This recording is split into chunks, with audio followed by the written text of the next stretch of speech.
Oi, gente. E o Flávio Bolsonaro, hein? Aprendeu com quem a fazer rachadinha? É lógico que foi com o pai, não é?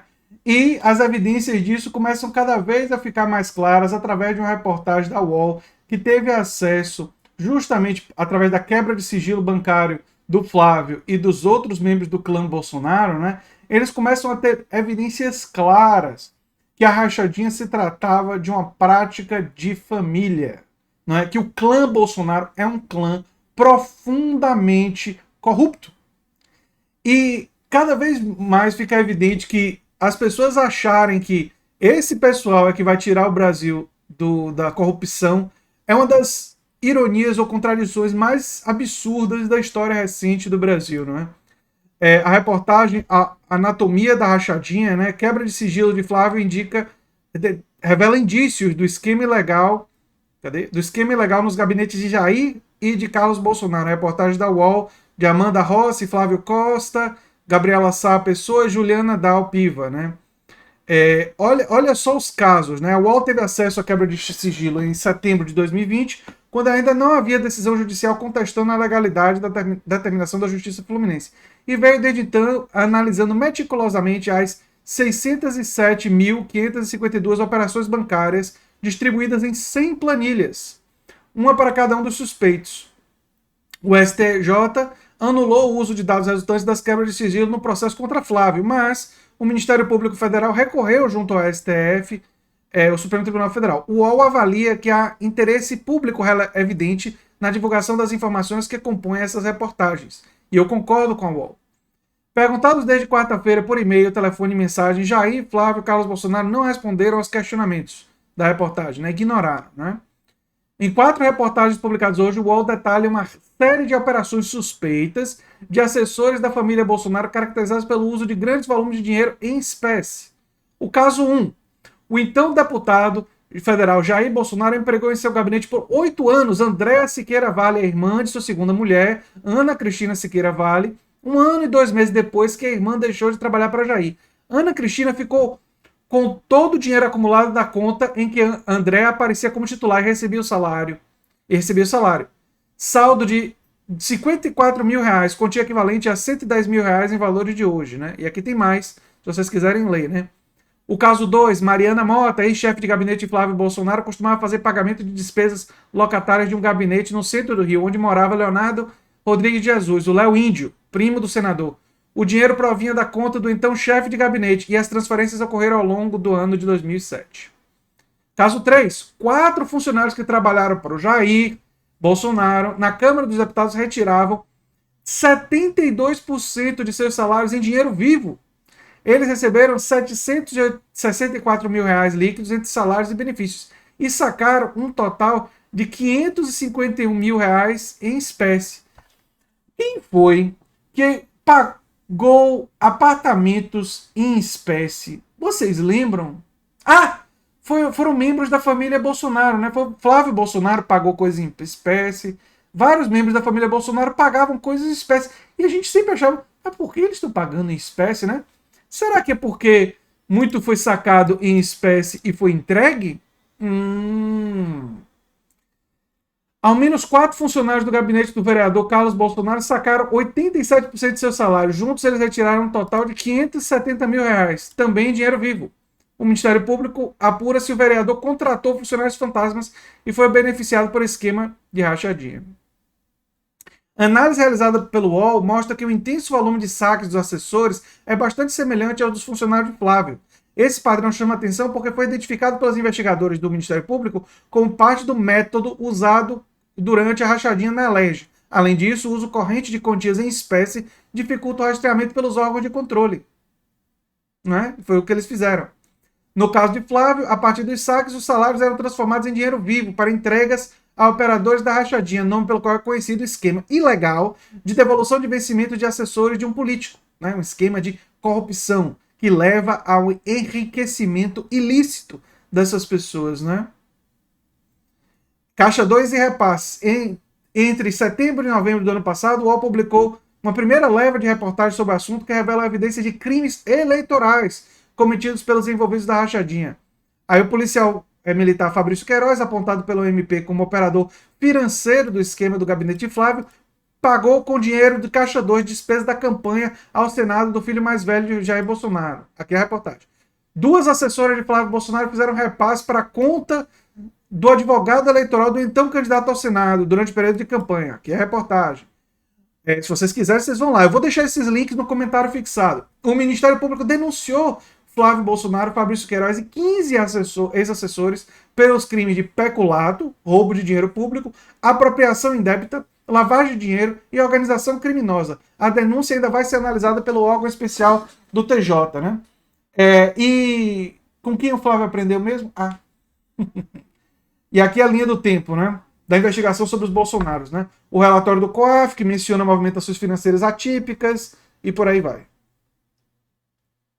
E aí tem aqui, ó, uma outra reportagem, análise do método da Ana Karatchuk, eu acho que é assim que pronuncia. Não tenho certeza.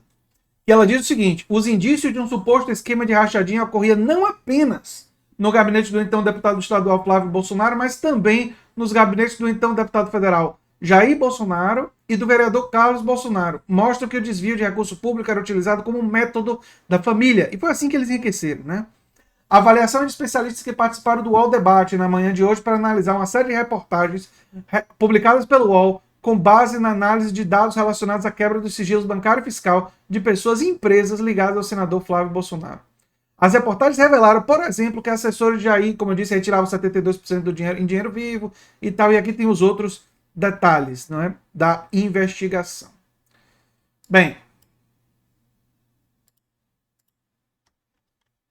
o que é que a gente tem a dizer sobre isso, né?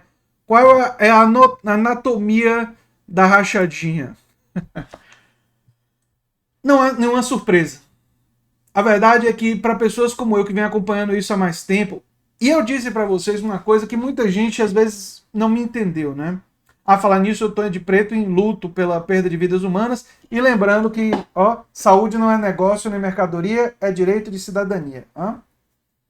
Mas tiveram algumas pessoas que às vezes não me entenderam bem quando eu enfatizei tanto o caso da Val, que é um caso de funcionária fantasma. Vamos lembrar que a Val recebia salário como assessora parlamentar e o próprio Bolsonaro disse que ela cuidava dos cachorros dele.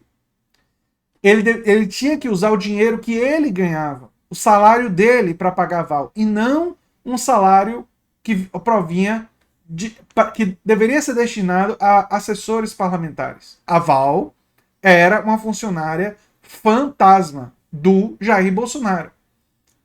E quando teve aquele episódio, ainda na campanha, eu expliquei aqui em vídeo, no meu canal, A Nova Máquina do Tempo, que aquele episódio mostrava de forma absolutamente clara que o Jair Bolsonaro não tinha respeito com o dinheiro público.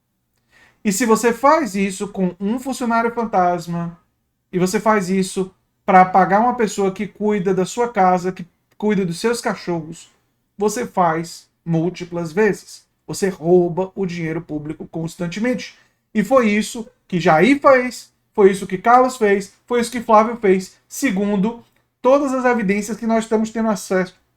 Agora, as evidências apontam na direção que se tratava de um esquema da família Bolsonaro para enriquecer e, dessa forma, utilizar o dinheiro público para comprarem propriedades. A direita gosta muito de falar da corrupção do PT, e tem pessoas do PT que cometeram corrupção. E Palocci é réu confesso e teve que devolver milhões de reais, obviamente. Mas em relação a Lula, que eu não afirmo a inocência nem a culpabilidade, não cabe a mim afirmar, nunca se descobriu conta no exterior, nem nada parecido com isso. No entanto, as pessoas falam da culpabilidade de Lula com uma certeza que eu simplesmente nunca tive.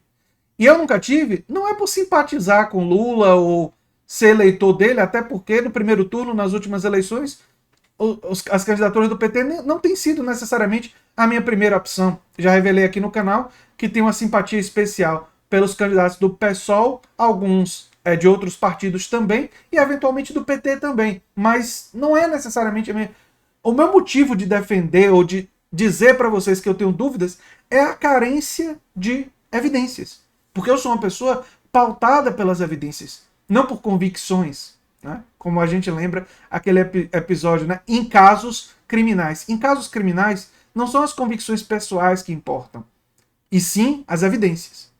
E nesse caso, no caso da família Bolsonaro, as evidências são poderosas, são abundantes de crimes, de corrupção. E aí, os bolsominions vão defender? Vão dizer que eles são os únicos honestos? É realmente, diante disso, realmente é hilário. Né? É de um nível de absurdo que realmente choca e que deve incomodar todos nós, né? Porque é muito cinismo. Né? As pessoas defenderem esse nível absolutamente claro de corrupção. E fazem isso, como parte dos eleitores do Trump fizeram nos Estados Unidos, por filiação cultural. É uma questão cultural para essas pessoas. Né? Gente que se diz evangélica, eles querem defender. Gente que se diz cristã, eles querem defender. Mesmo que não mostrem nenhum dos valores básicos e mais importantes do cristianismo, para eles parece pouco importar. A questão cultural parece ser muito mais importante. E nos Estados Unidos existe essa semelhança. Muita gente que votou em Trump